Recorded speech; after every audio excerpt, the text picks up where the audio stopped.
கட்சியோட துணை பொதுச் செயலாளர் வந்து ஆளும் கூட்டணியில் இருக்கிற ஒரு முதன்மையான கட்சி இந்தியா கூட்டணியில் இருக்கிற கட்சியை வந்து இவ்வளவு தூரம் ஒரு நேற்று வந்து விமர்சனம் பண்ணியிருக்கிறாரு. மன்னராட்சி முடிவுங்கிறாரு, நம்ம கருத்தியல் தலைவர் தான் வரணுங்கிறாரு. இதுக்கு வந்து திமுக மன்னராட்சிங்கிறது மன்னர் கிடையாதுங்கிறது சொல்லிட்டோமேங்க. இது உழைப்பாலே வந்தவங்க தான் பதவிக்கே தவிர நாங்க வந்து வாரிசு அடிப்படையில் யாரும் வரவில்லை. திமுக தொண்டை ஏத்துக்கிறார். திமுக கட்சிக்கு எங்க கட்சிக்கு யார் தலைவர், இந்த நாட்டுக்கு யார் வேணும் அன்னைக்கு மக்கள் முடிவு செஞ்சாங்கல்ல. அதுபோல இந்த இயக்கத்துக்கு யார் தலைவராக வர வேண்டும் என்று இந்த இயக்கத்துடைய தொண்டன் முடிவு செய்கிறான். தொண்டனுடைய முடிவுதான் அங்கே எடுக்கப்படுகிறது.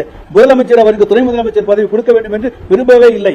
எல்லோருடைய கட்டாயத்தாலும் அவருக்கு முதலமைச்சர் பொறுப்பு கொடுக்கப்பட்ட துணை முதலமைச்சர் பொறுப்பு கொடுக்கப்பட்டதை தவிர வேறு எதனாலும் அல்ல. அவருடைய உழைப்பு அவருக்கு வெற்றியை பெற்று தந்திருக்கிறது. அமைச்சர் பொறுப்பை பெற்று தந்திருக்கிறது. துணை முதலமைச்சர் பொறுப்பை பெற்று தந்திருக்கிறது.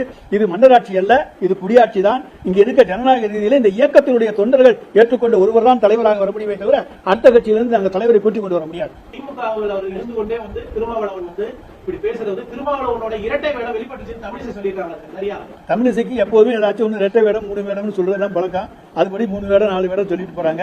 இரட்டை வேடம் எல்லாம் போட வேண்டிய அவசியம் திருமாவளவனுக்கு கிடையாது. அவர் எதையும் துணிச்சலோடு சொல்லக்கூடியவர். எனவே அவரை பொறுத்தவரைக்கும் இரட்டை வேடம் போட வேண்டிய அவசியம் கிடையாது.